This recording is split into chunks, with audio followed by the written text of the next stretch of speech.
Salut à toi, aujourd'hui je te fais cette vidéo que j'ai intitulée Le plus et le moins fait la lumière. Donc c'est encore une fois par rapport à cette loi d'équilibre. Et en effet, quand on prend une pile, il faut du plus et du moins à la même intensité pour créer de la lumière. Donc aujourd'hui, je vais te partager un exercice qui va te permettre de dépolariser les choses et des situations que tu vis qui ne sont pas forcément faciles aujourd'hui. Ça peut être des conflits avec tes parents, ça peut être des conflits avec tes frères et sœurs, ça peut être le fait que tes amis te manquent, ça peut être le fait de ce confinement qui est compliqué parce qu'il est sur une certaine durée, sur une certaine longueur. Peut-être que tu dois faire des activités pendant ces vacances que tu ne peux pas faire. Donc il y a vraiment plein de choses qui sont là et qui sont mises à jour. Et donc c'est quoi dépolariser les choses? C'est de voir en fait que pour moi la mission des êtres humains, la mission de notre être, en fait, c'est de briller. Je pense que c'est d'être dans la lumière. Et pour être dans la lumière, il faut aller guérir toutes ces plaies, toute cette boue-là qui peut être remuée parfois, toutes ces peurs qui ressurgissent, cette colère qu'on a, que ce soit par rapport aux parents, par rapport à l'environnement, par rapport aux amis, par rapport aux profs, peu importe. Et donc, par exemple, si tu as vraiment la perception que ton père t'a abandonné, et qu'il n'a jamais été là pour toi et que de toute façon il en fait qu'à sa manière et de toute façon il est dans une certaine violence, ce que je vais t'inviter à faire, c'est d'aller vraiment te poser et écrire une lettre à ce parent avec qui tu as un souci, ou à cet ami, ou à ce frère, ou à cette sœur, et de vraiment commencer à écrire une lettre où tu vas lâcher toute ta haine que tu as, toute la colère, toute la tristesse, tous les ressentis, toute la rancœur que tu as par rapport à cette personne, en sachant que ce qui va te guider, c'est vraiment ton état émotionnel. Et donc si tu as vraiment de la colère, si tu rumines beaucoup par rapport à une situation, par rapport à quelque chose, c'est ça qui doit te guider en premier, et donc qui doit t'inviter à faire cet exercice. Donc ce que tu vas faire, c'est écrire cette lettre où tu vas vraiment tout écrire, tout poser sur le papier, et ensuite tu pourras la brûler. Et vraiment voir ça comme un petit rituel où au moins ce sera exprimé. Parce que tout ce qui ne s'exprime pas s'imprime à l'intérieur et commence à créer des boules d'énergie comme ça qui à terme créent des maladies, des symptômes dans le corps physique. Donc je t'invite vraiment, toutes ces émotions, à pouvoir les laisser s'exprimer, à les laisser sortir. C'est vraiment très important. Moi par exemple, c'est vrai que j'ai vécu ces 3-4 derniers jours des choses qui ont été bien remuées, et c'est des exercices que je fais personnellement et qui m'aident énormément, et c'est pour ça que je te les partage aussi. Et puis ce côté où j'ai tout le temps envie d'être heureuse, j'ai tout le temps envie d'être bien finalement, fait que c'est pas facile pour moi d'aller me confronter, d'aller accueillir de la tristesse, de la colère, d'accepter qu'elle soit là. C'est pas toujours facile parce que moi j'ai envie d'aller bien, j'ai envie d'être heureuse, et ça me saoule de pas aller bien. Mais franchement, au plus je le fais et au plus je me rends compte que derrière, je me sens beaucoup plus légère, je me sens beaucoup mieux. Finalement, j'arrive à connecter à des intensités d'amour qui sont beaucoup plus élevées, autant pour moi que pour les personnes qui m'ont, j'ai pas envie de dire fait du mal, mais en tout cas qui me challenge. Et donc voilà, ce que tu peux faire, c'est vraiment écrire une lettre où tu mets tous tes ressentis, toutes les choses que tu as sur le cœur par rapport à cette personne. Et la deuxième chose que tu vas faire, c'est que tu vas mettre tous les avantages que cette personne t'a permis d'avoir dans ta vie.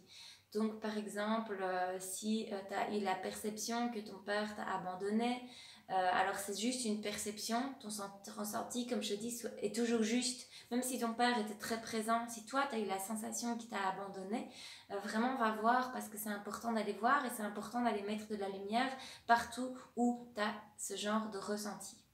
Surtout, sois pas coupable. C'est pas quelque chose que tu vas faire avec l'autre personne, c'est vraiment quelque chose que tu vas faire toi avec toi. Et puis tu verras qu'en fait dans la relation ça va tout décaler, parce que tu auras de la paix et tu auras vraiment un sentiment de sérénité par rapport à ça. Donc ce que tu vas faire, c'est que tu vas noter tous les avantages que tu as pu développer, toutes les compétences, toutes les choses que tu as développées grâce au fait que tu as eu un père absent. Par exemple, alors ça peut être le fait que tu as appris à te débrouiller très jeune, tu as appris à faire plein de choses tout seul et donc tu t'es dépassé, ça te donne un sentiment de fierté, ça te donne un sentiment de confiance en toi. Tu as pu peut-être aider ta maman. Alors si tu es un garçon, tu as pu peut-être pu connecter à de l'énergie féminine qui fait que maintenant tu peux comprendre les femmes. Tu es quelqu'un de sensible, tu es quelqu'un d'ouvert. Alors par exemple, si tu as eu un parent qui te surprotégeait et qui a toujours été là pour toi, mais de manière trop protectrice, fait que tu en as beaucoup souffert, mais qu'est-ce que ça t'a apporté finalement? Alors ça t'a peut-être apporté plus de lâcher prise, ça t'a peut-être apporté le fait de pouvoir prendre des risques et de travailler la confiance en soi, l'estime que tu as pour toi. Bref, voilà, vraiment, je ne connais pas les situations, mais en gros, ça ressemblerait à ça. Et donc, l'idée, c'est vraiment de faire le travail jusqu'à ce que tu ressentes qu'à l'intérieur, ça lâche et que tu commences à sourire, que tu commences à avoir plus de légèreté par rapport à cette situation, par rapport à cette relation. Voilà, donc c'est vraiment un exercice que je t'invite à faire parce que tant que tu n'as pas le plus et le moins, tu ne sais pas être dans la lumière. Et quand tu n'es pas dans la lumière, ça veut dire que tu n'as pas guéri cette chose. Et ce qui se passe, c'est que si tu ne guéris pas une situation, alors que ce soit dans la relation, en général, tout part de la relation avec nos parents, il ne faut pas aller chercher très loin. Mais si tu n'as pas guéri, donc par exemple, tu as eu une mère qui a été super autoritaire. Tu vas nier le bazar, tu te dis ouais c'est bon ma mère, voilà je la vois plus, basta. Tu vas t'attirer quoi dans la vie? Tu vas t'attirer des problèmes avec des profs qui vont être autoritaires avec toi. Ensuite tu vas aller au boulot, tu vas t'attirer un patron qui va être autoritaire avec toi, qui va se comporter exactement comme ta mère et qui va réveiller en toi toute cette boue, toutes ces émotions que tu n'as pas voulu aller voir. Donc ce que je t'invite à faire, c'est vraiment le faire parce qu'au plus tu vas regarder ça en face, au plus tu vas pouvoir grandir, évoluer, connecter à de l'amour, de la sérénité et vraiment connecter à ta lumière. Et donc c'est en ça que le plus et le moins, ensemble et au même degré, font la lumière. Parce que quand je suis en train de condamner quelqu'un à l'excès et de dire cette personne m'a fait du mal, m'a abandonné, m'a rejeté, où je vois pas tous les avantages que ça a créé dans ma vie, je suis complètement dans un seul pôle et donc je suis pas du tout en train d'évoluer, je suis pas du tout en train de grandir, je suis vraiment juste en train de me victimiser par rapport à une situation. Alors c'est intéressant et c'est important d'aller accueillir l'émotion qui est liée là, mais c'est aussi important de pouvoir aller voir tous les avantages que j'ai eu dans cette situation. Et à l'inverse, si j'admire quelqu'un à l'excès, je me dis waouh mon père c'est un héros, nanana, et que je vois pas tous les désavantages que cette personne a créé dans ma vie, c'est exactement la même chose. Donc j'arrive pas à satelliser et donc je suis en mode dépendance par rapport à cette personne là. Donc vraiment, si tu admires quelqu'un à l'excès, je t'invite à faire aussi ce travail et à aller voir tous les désavantages que ça a d'admirer quelqu'un et tous les désavantages que toutes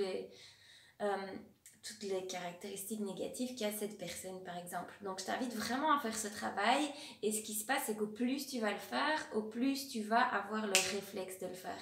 Et ça c'est co-créer avec la vie parce que la vie elle a une loi, c'est la loi d'équilibre. Elle veut que tout soit remis à zéro à chaque fois. Donc soit on va comprendre et entendre et on va faire le travail avec elle et on va co-créer avec elle et donc ça va être beaucoup plus facile, beaucoup plus simple de transcender tous ces événements négatifs et difficiles qu'on peut vivre. Soit on choisit de ne pas le faire, mais alors je t'assure qu'elle va le faire pour toi et ça va être vraiment douloureux. Donc tu as le choix, prends le choix que tu veux, maintenant tu peux tester, dire tiens je vais juste tester cet exercice pour voir ce que ça fait et au plus tu vas le tester, au plus tu vas t'entraîner, au plus tu vas voir que tu vas évoluer, grandir de plus en plus vite et vraiment transformer les choses qui t'arrivent de plus en plus vite. Donc voilà, je te souhaite vraiment ça parce que c'est un super exercice et ça permet vraiment de se sentir très léger et de sentir dans l'amour pour soi, pour les autres. Et donc voilà, j'avais envie de te partager ça. N'hésite pas à partager si tu sens que ça peut t'aider. Fais l'exercice et je te retrouve bientôt pour une autre vidéo.